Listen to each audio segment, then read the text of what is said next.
we can be able to spare some 1 hour every day for the next couple of 5 days to attend this training. So our training today, as I've said, is anchored on teacher well-being, a path to resilience and balance. Our objectives for today's training will basically be on understanding the importance of teacher well-being, learn practical strategies for well-being, and then be able to develop a personalized well-being action plan. Actually, this will be our takeaway milestone for us. Everybody who will have attended this training, by the end of this training, should be able to develop a well-being action plan that you can take on to improve your emotional, physical, social well-being. So to start us off, we'll look at the agenda for today's session. So today's agenda will basically be understanding teacher well-being, key dimensions of well-being, strategies for enhancing well-being. We'll have a break session. We should have had a breakout session, but for now we'll just do a polling where we'll do some reflection. And then at the terminal end, I'll guide you through on how to develop an action plan, and we'll have an open forum for Q&A. So I'll welcome you for the session to enhance our well-being. We're really excited, guys, for you to be here. And as we focus on the practical approaches to well-being, knowing that teaching brings very unique challenges to each and every one of us. So we'll use this time to share strategies, create a simple action plan to support our well-being and be better teachers going forward. So if you talk about well-being, we start by looking at using the chat section. Probably we want to connect and find out what is that one activity you enjoy that helps you to relax or distress as a teacher. What is that one activity you enjoy that helps you to relax or distress as a teacher? So this one activity is going to help us connect on something positive, and therefore you can quickly use the chat section and tell us your go-to activity for unwinding. Just drop a short answer in the chat section. I'll get some time to read 2 or 3 responses. Kindly use the chat section. If you don't know where the chat section is, on your Zoom interface, there's a small icon that looks like a mail bubble box. You can use that to chat and tell us what is this one go-to activity that you use for your unwinding or to distress, or as we say in staff rooms, to debrief. Kindly, quickly, you can use the chat section and tell us this activity you enjoyed just to debrief, to make you calm, to make you relax, especially after a long time.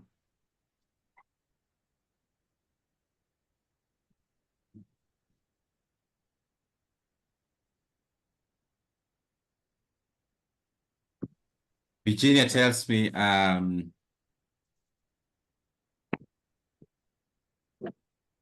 Kanyinge Alex says, playing with young kids, listening to their stories. Well, very good. Brenda says, swimming. Bernard loves dancing. Virginia says, swimming.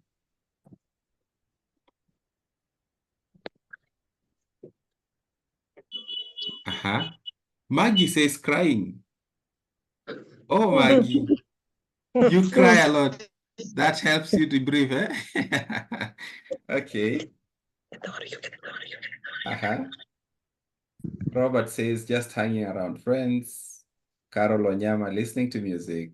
Beatrice, singing games. Doreen Mangeni, listening to music. Singing. Shouting. Fatma, you love shouting. Listening to music from Moya. Keep them coming, guys. Hiking from Charity. Erin Kuria, listening to music. Kezia playing with kids. This is good, fantastic. It's good to learn that teachers also have their go-to activity to help them debrief. Some people out there might be assuming that teachers don't have some activities to help them relax and enjoy themselves. They always think teachers are superhumans. They take in everything and don't take out anything. All right, so guys, it's so good to learn that you have those activities that help you just to debrief and unwind. But do we really understand what teacher wellness is and why does it matter? Why does teacher wellness matter to us as educators?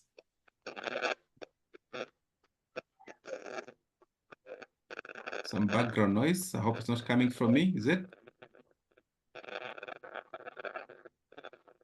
All right, so when you talk about well-being, it is not just important for us. It directly affects our students' research.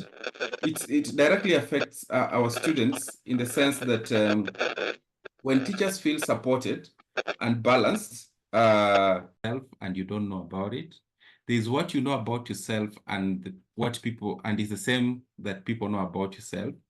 But there is a dark one here, what we call the gray area, what we call a blind spot, where you have a weakness you don't know about, and people also do not know about.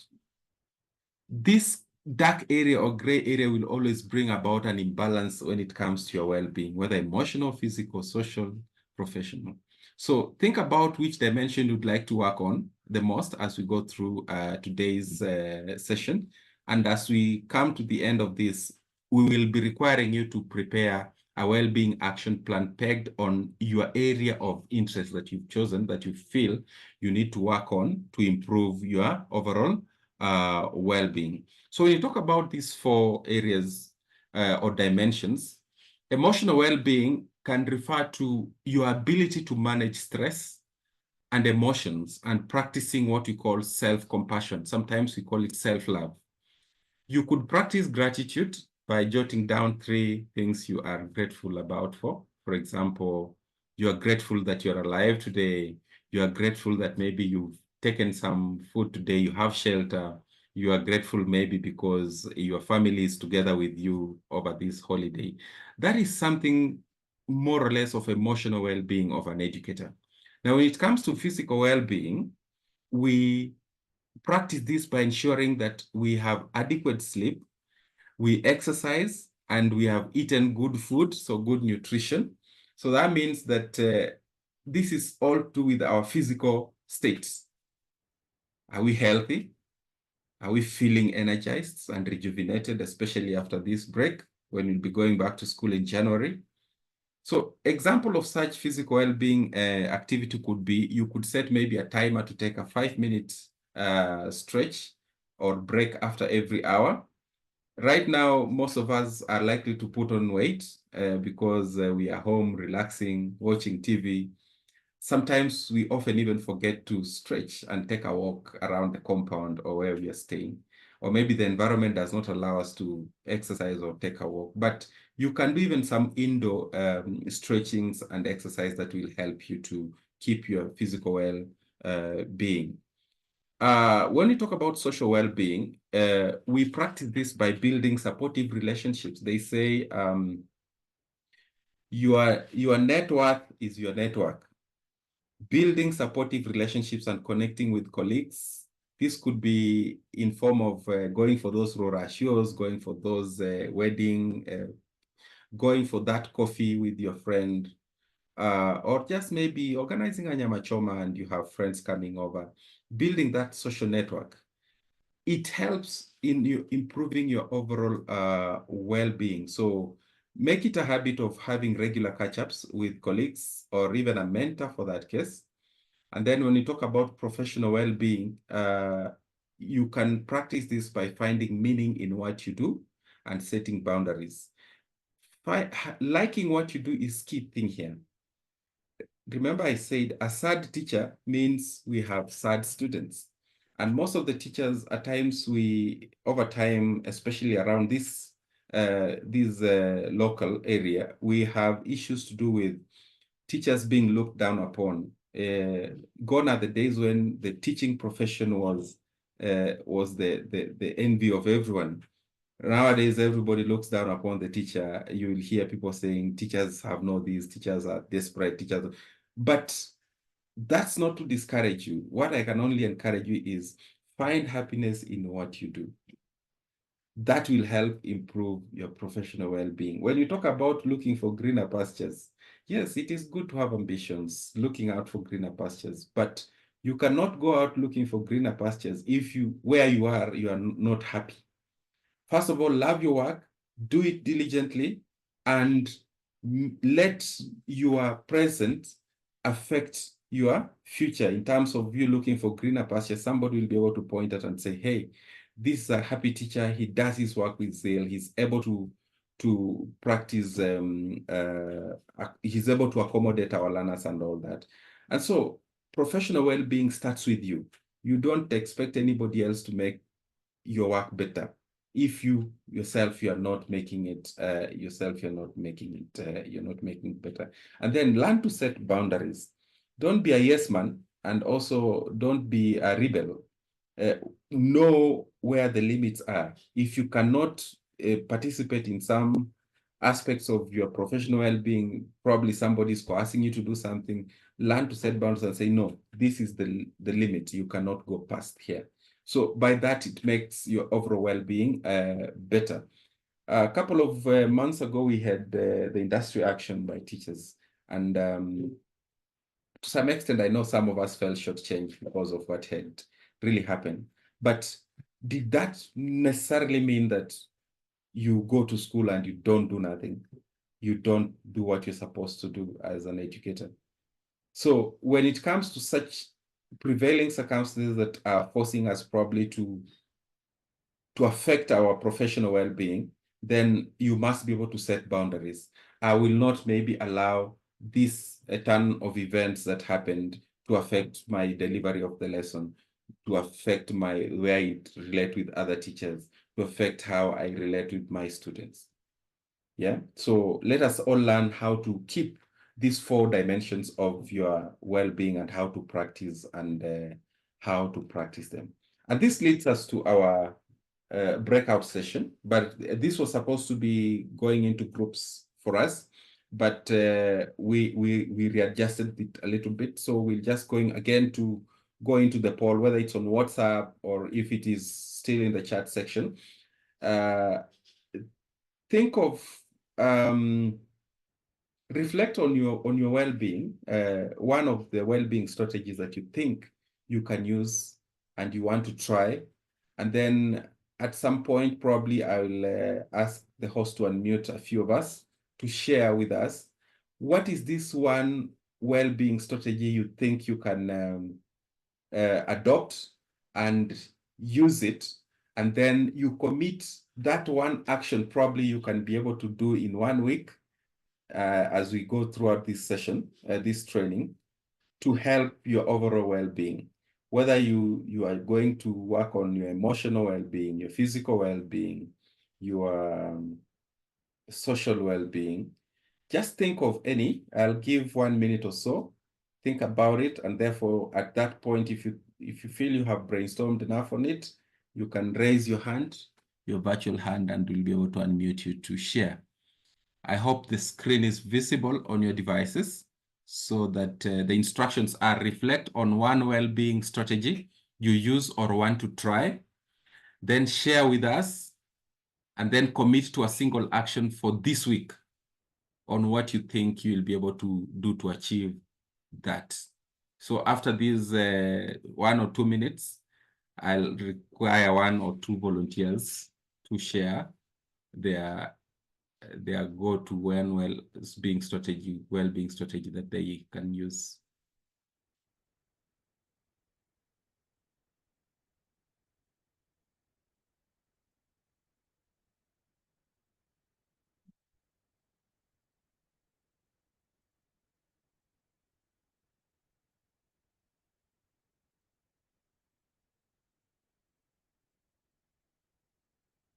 Are there any hands up?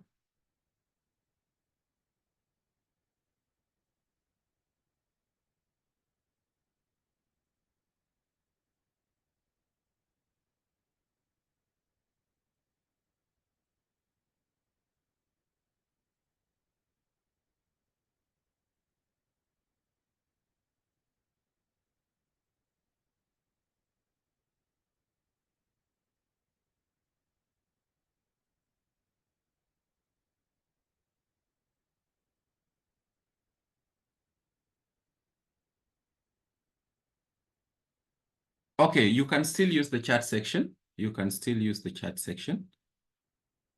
You can still use the chat section.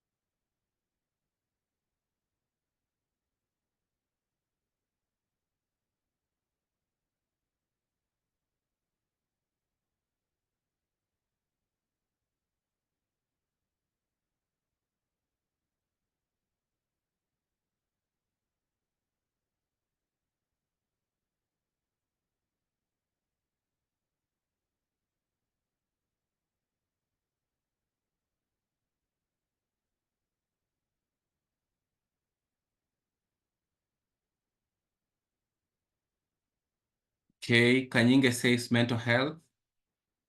Teresa says physical well-being, that he might want to take a look at it. Samuel Barker says emotional well-being. Mary Wanjiru, emotional well-being. We have Maggie saying emotional well-being. Mwarema says physical well-being.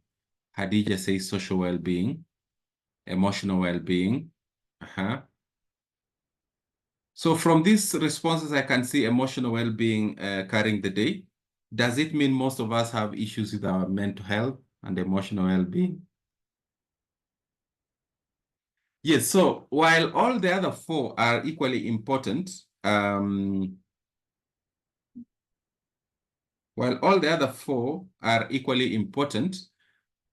the most dimension of well-being that affects most of us as educators is the emotional well-being. And closely related to this is what we now call mental health. So I'll take you through this. What does it mean when you talk about your mental health? What does it mean when you talk about emotional well-being in terms of mental disorder and all that? Now, the World Health Organization conceptualizes mental health as a state of well-being in which you, as an individual, have an appropriate awareness of yourself. You realize your own abilities. You can be able to cope with normal stresses of life. You can be able to work productively and fruitfully, and you are also able to make contribution to your community.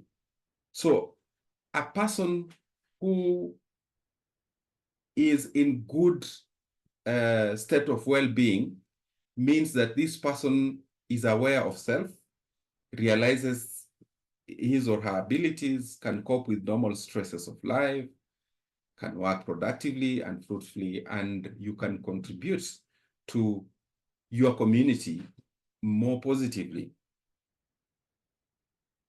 But absence of this means you are either having a mental health disorder, that is, a wide range of mental health conditions characterized with significant disturbance in an individual, which then affect your mood, your thinking, your behavior. And this can last from days to weeks to months. The most common mental health disorder that we experience, especially among us educators, is alcohol and drug abuse or substance use disorder. which is a mental disorder that affects a person's brain and behavior, hence leading to a person's inability to control their use of substance. We have a majority of us who have been affected by this kind of disorder. So when you talk about substance use disorder, we need to know that it is not one's liking.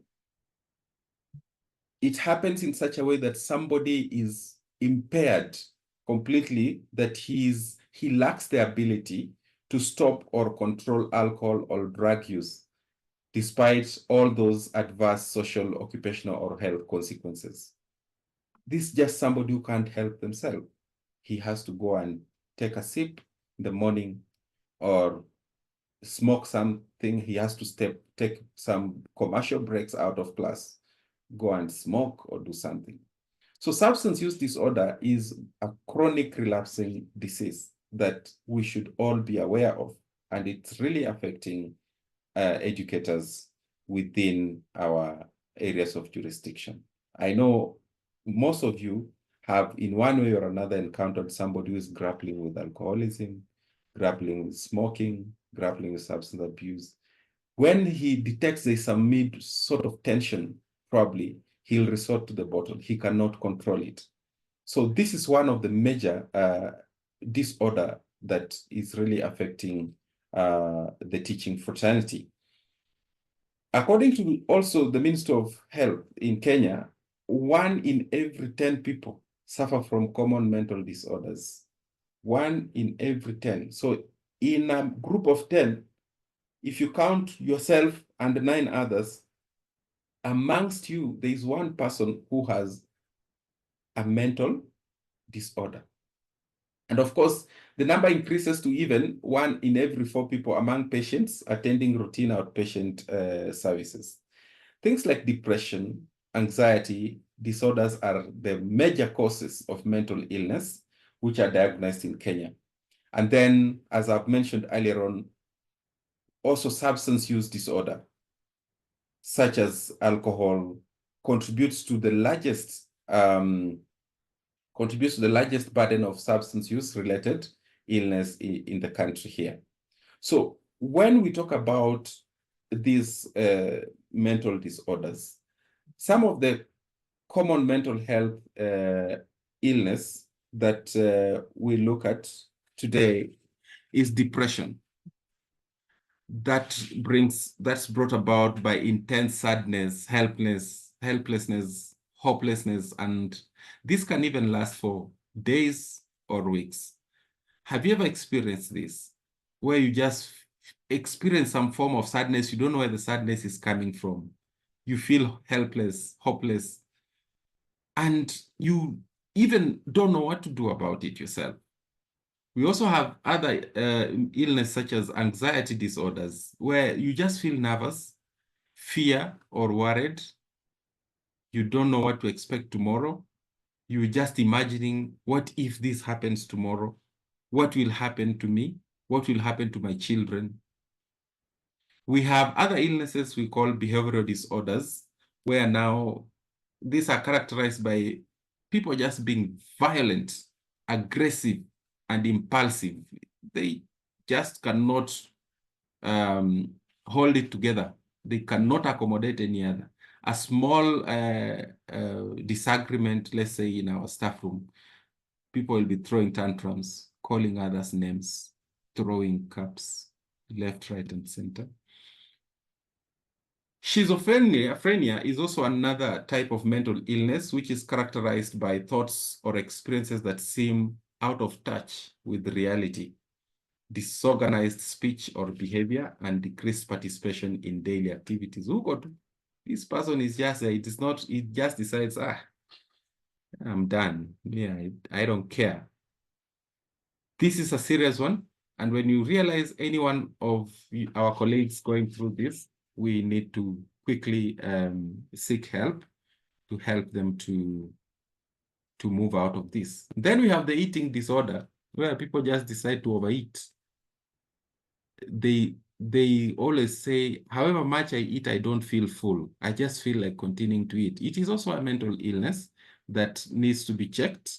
Bipolar, associated with bipolar, which is associated with am I still audible from your end? Somebody's complaining they cannot hear me. Yes, I can hear you, Maxwell. Okay. So bipolar, which is associated with episodes of mood swings ranging from depressive lows to manic highs. It's also one time somebody just feels so sad, cries the whole day. Another hour, this person is hyper, very hyper, and very happy. Then it's like swinging from one end to the other, happiness to extreme sadness. And then we have other mental illness like post-traumatic stress disorder, which is characterized by failure to recover after experiencing or witnessing a terrifying event. Maybe somebody witnessed a loved one being killed or involved in an accident, or just something that really you cannot recover from it. So amidst all this mental health illness, what is it that we need to look out for when it comes to our mental health? What are the signs?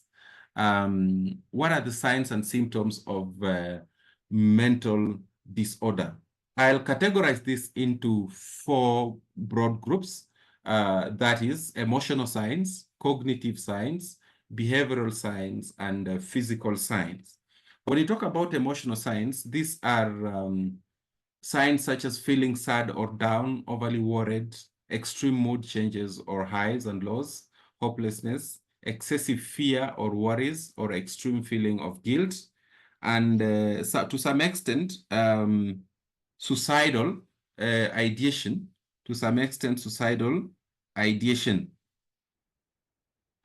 We also have cognitive signs, which are brought about by which are such examples include confused thinking or reduced ability to concentrate. We have hearing voices and seeing things that no one else can be able to see, seeing things that no one else can be able to see. Then we have behavioral signs. These are frequent absenteeism, withdrawal from friends and activities, loss of interest in frequently enjoyable activities, and to some extent, it will affect the sex drive of the adults. Then physical signs would include significant tiredness, low energy, or problem sleeping. We also have delusional effects, feeling paranoia, and also not able to complete school or work tasks. And more or less, the most common one being resorting to alcoholism. So what then are the causes of mental disorder? Research has shown that when mental health disorders go untreated, the conditions become worse. Some of these causes are related to the family lineage, inherited. People who are undergoing some chronic or medical condition, thinking a lot about their next day, environmental exposures, and also brain damage.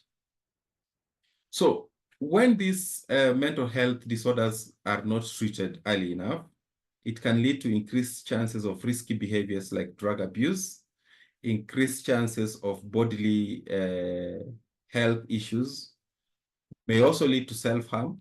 Some people will resort to suicide.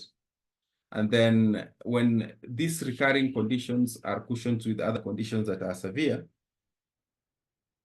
it can really damage emotional well-being of a person, behavioral and even physical health problems when it is not kept in check early enough, detected, and the person seeks treatment. So these are some of just the risks associated with mental health that is going on without being treated. So as a way of preventing it, you are not there yet, but everybody is a candidate to mental health. Remember, we said in every 10 of us, one of us has an issue, a certain mental disorder. So what are some of the preventive measures and self-care that you and me can take to either help ourselves or help any other person who might be on this road to mental illness? We need to keep up with the basics, just like being active and eating healthy. Some people underestimate, you can never underestimate the power of just taking that evening stroll to the market and back. Go buy sugarcane and come back chewing. Take a walk around the compound. Take a walk around the estate. If you have a bike for your son out there, take it one of these fine evenings and ride just around the compound. It helps you to calm down and relax your nerves. You also need to be open and share your feelings with your colleagues. Sometimes they say you don't go telling people your problems because a third of the people have more problems than you, a third of the people don't care, and a third of the people will be laughing at you. But it's important to find that one person you can confide in, somebody we can call like a mentor, for example, where you can be sharing your feelings just to debrief so that you keep your mental well-being at stake. We also need to keep up with the career. Maybe if Vida, you can hear me, there are some people complaining on the group. They cannot hear me. I don't know if you can find out for me what is going on, just to see if everybody is listening.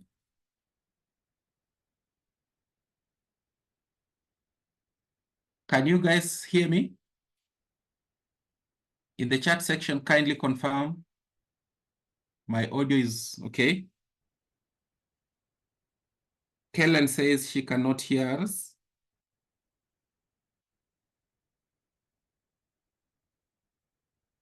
Kellen, could it be a problem with your network from where you are?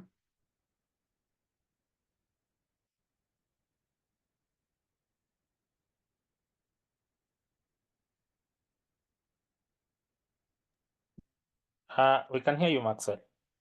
Kindly go ahead. Okay. Thank you, Kiko, for that. So we need to be open up to a close confidant you can share your challenges with.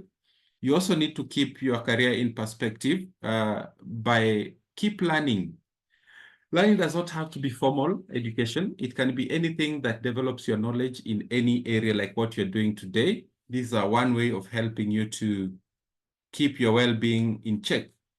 You can also find small moments to yourself, what we always say, having your me time.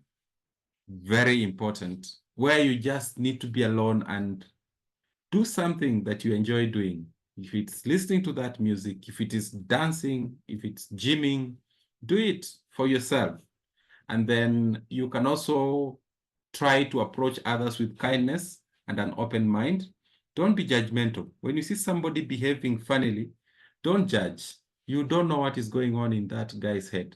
So always be kind, be accommodative. I always encourage educators to be upstanders. Stand by your colleagues when they're having challenges. Get to be in their shoes. Empathize, not sympathize. Empathize with them and get to know what is really happening for them. And you can also note things that you are grateful for and express yourself well. You can also be able to remember when you are doing all this, it's important to be happy. You never know how much time you have left. Be real and maintain reasonable expectations. Stay in touch with friends and family. Check in on each other. Focus on what you can control and move your body. What you can't control, leave it. Prevention as a way of averting this crisis, we've said already, you need to ventilate, talk to someone, know your limits, and cut down on the number of things you try to do each day, particularly if you do not have enough time for them or for yourself. Stop saying, yes, you can do everything. You are Mr. Fix-It. At times reaches when you cannot handle so much in your bucket list, and this causes stress. But above all, slow down. Avoid common triggers. Avoid alcohol, exercise, good diet, sleep, and where need be, attend therapy. So you as a mental health champion today, getting out of this session, what can you do? Have regular debriefs, support and encourage colleagues, staff to feel free to talk about their concerns. Be that person where everybody feels I can share my challenges with. I know if I talk to Madam Maggie, she'll assist me in one way or another. Also encourage a culture of peer sharing and team building activities, and have a culture of clear communication about workplace well-being. I'm happy that those of us who are under the government, the Teacher Service Commission has introduced a program called TMEC, Teacher Induction Mentorship and Coaching. This is a good program. Why not be the champion in your school on TMEC to help other teachers to feel at ease, be at home? Remember, it's very expensive to train a teacher, and therefore losing that teacher really means a big deal for both the community, the parents, the people who depend on that teacher, and even the government itself, because you can imagine the prayers, the harambes, and all the contributions that were made towards making that one teacher to graduate out of Kenyatta University or whichever other college. Then after 1 year employment, the teacher is a drug addict, goes into depression, we lose the teacher. It is a sad state of affairs. So you as a mental health champion, you can also refer the affected or the infected teacher to an appropriate psychosocial support groups.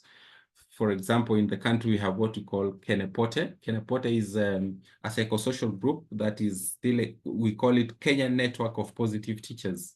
If you have a teacher who is having issues, you can always refer them to Kenepote. It's domiciled at the Teacher Service Commission headquarters. And also we have county offices within every county of Kenepote. You can also refer to the teacher to the county directors and other divisions of the government to assist. And for your information, for those who are enrolled in the health scheme, it's covered by the health scheme. So you don't need to look at the issue of costs.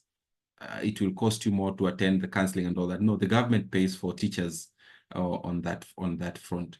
Do not discriminate the affected teachers. They need love.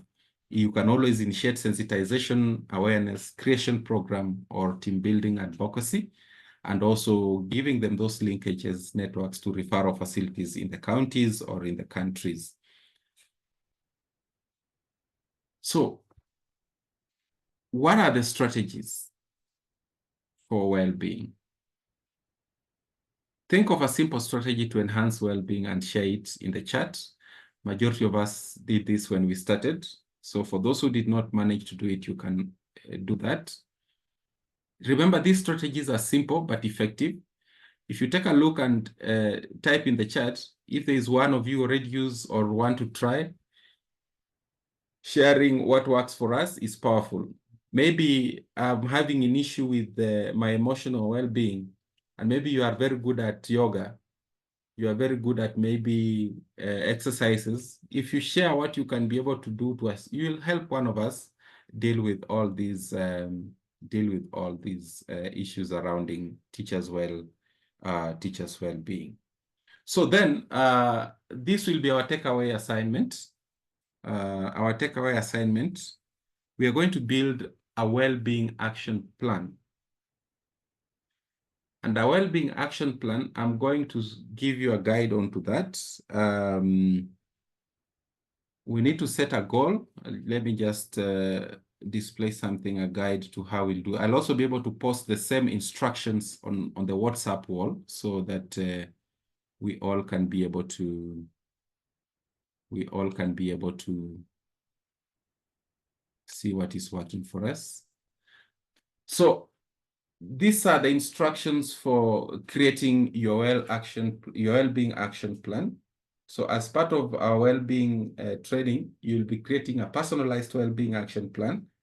This plan is designed to help you commit to small actionable steps that support your overall well-being.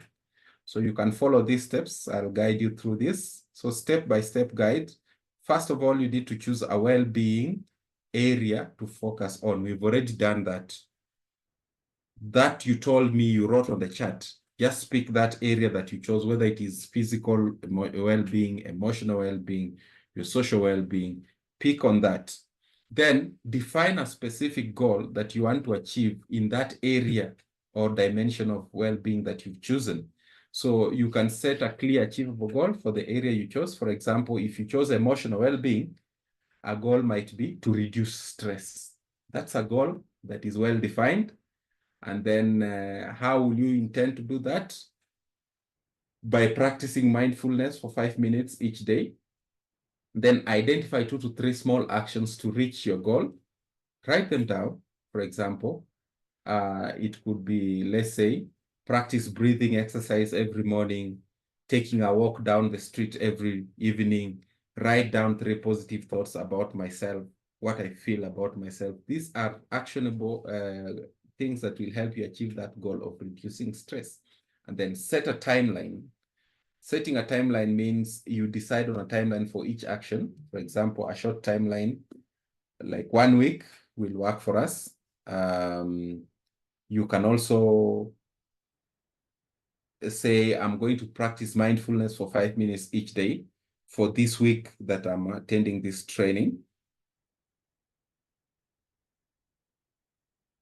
And then also, you can create a tracking method for that. How do you track what you're achieving for that 1 week? You can choose a method to track your progress, such as writing down a journal, a checklist, or an app.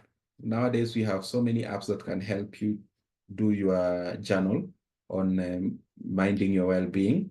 Then you plan a reflection checkpoint where you'll schedule a brief time to reflect on your progress at the end of your timeline and say, okay, I decided to reduce stress this week. These are the action points that I wanted to achieve. Did I achieve them at the end of the week?